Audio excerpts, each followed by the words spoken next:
Hello and welcome to another video. So today we are checking out a ShadowCraft deck. ShadowCraft has been a deck that interests me quite a bit since the start of this expansion so far, and honestly the Immortal Elephant build is a great one. I've actually really enjoyed playing it and it seems to do fairly well. So we are going to get right into this and check it out. And so our first game here is going to be against Forest. Shadow vs Forest is an interesting one. Your biggest risk, of course, is getting roached, and that is partially unavoidable at some points. So you do want to be as tactful as possible with this deck normally. I do like to aim for a semi-good early game against Forest in most cases, but that's not always the one that I have to take. This hand isn't too bad, although the one-drop play is a weak for our initial start, so holding on to that, definitely the right move. The Necrofauna and the Immortal Elephant, though, should work out pretty well.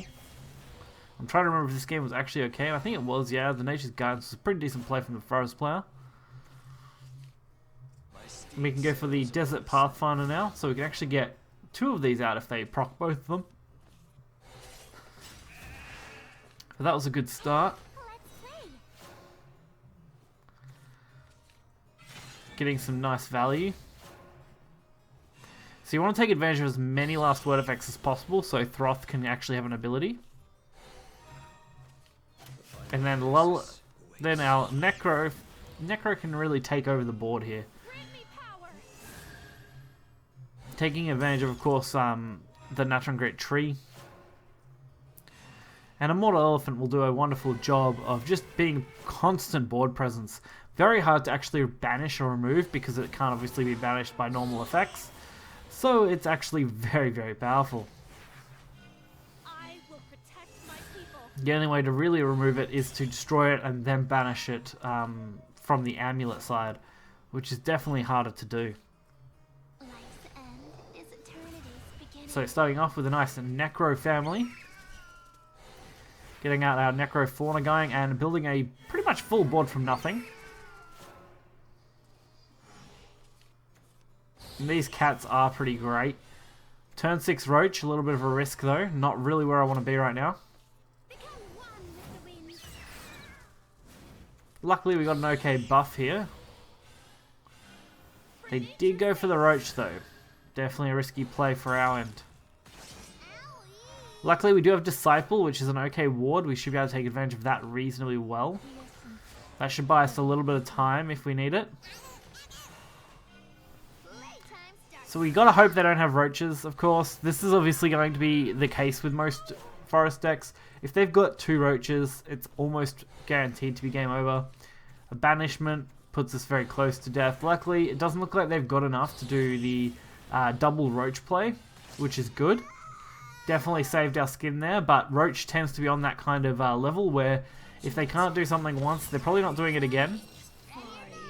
And luckily for us, we only needed that one turn to win the game here with our 8-5 and our 3-3. I don't have to win every time. So that worked out pretty well. Forest has definitely become a class to watch out for in rotation lately, so it's definitely a tough battle once you get to that turn 6, turn 7 mark. Like, we were definitely at risk there. I tried to defend ourselves as best I could. It could have been game if they just had one more roach, but luckily they didn't. And again, that does seem to be how roach goes. They either have lethal or they don't. They're their only 2 switches, so usually you can do pretty well. It also means at the same time that a top deck will literally finish you, so sometimes you just got to be a bit lucky for the end of the game. But overall, it did show off a lot of what I wanted to do with the deck. The only card that I don't get to show off much is the 2-drop legendary there, as it's just a more late game card.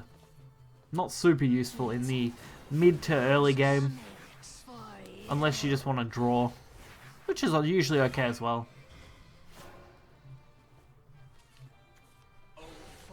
Pyromancer, good play from Rune. I want to mess around with a couple more Rune decks, so we'll have to wait and see what I can do with those. Bone Drone though, really good for last word and gives us a decent board presence. Going into turn 5 where we want to use the Necro family possibly. Especially since we will have the Evo as well, which is a good advantage to have against something like Tetra.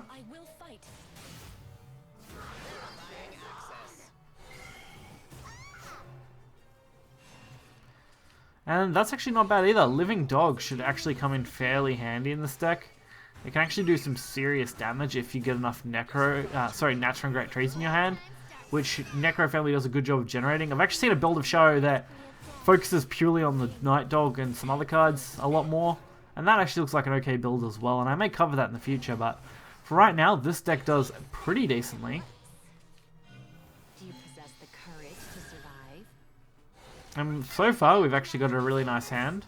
Shutting down. Delta Cannon. I expected the Delta Cannon though, that was bound to clear us out.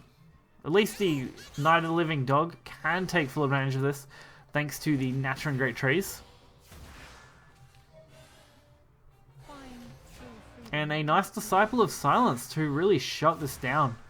Such a good card, Disciple of Silence, being able to block most low-level attacks, forcing high damage only or spell removal. So they definitely want to get rid of that dog. They don't want a buffing dog that's going to go crazy. Does mean they can't remove the 1/4 easily, so that's good for us. And of course we get another Necro family. This time though, I wanted to go for the 7-drop. Get the free evo off it. I mean, why not? The free Lich summon is actually going to be pretty valuable next turn, where of course if they destroy this, we can get it out. Of course, Viridian Magna, a really great card to remove the 3/6. If I had to pick any, that would definitely be the one I'd go for. And they decide to hit the 1/1 as well. Really no threat to me right now. Life's end is eternity's beginning. We've still got our little puppy dog there. My love. We can start generating some more Necrofauna. And get that little bit of damage. Apex Elemental, a great way to clear this board out as much as possible. Not quite good enough though, it still needs to force the Evo if they want to actually remove our 5/4. And now we can start throwing probably the Nicholas to the board at this point, since not much else is going to do us any good. I mean, of course we want the Evo card first for the Lich Summon next turn, to give us a basically 4 damage Storm. But taking the Nicholas as well gets some more last words on the board as well, so definitely worth it.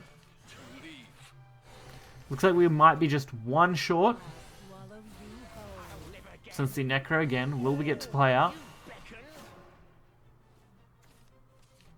Oh, we definitely want this though.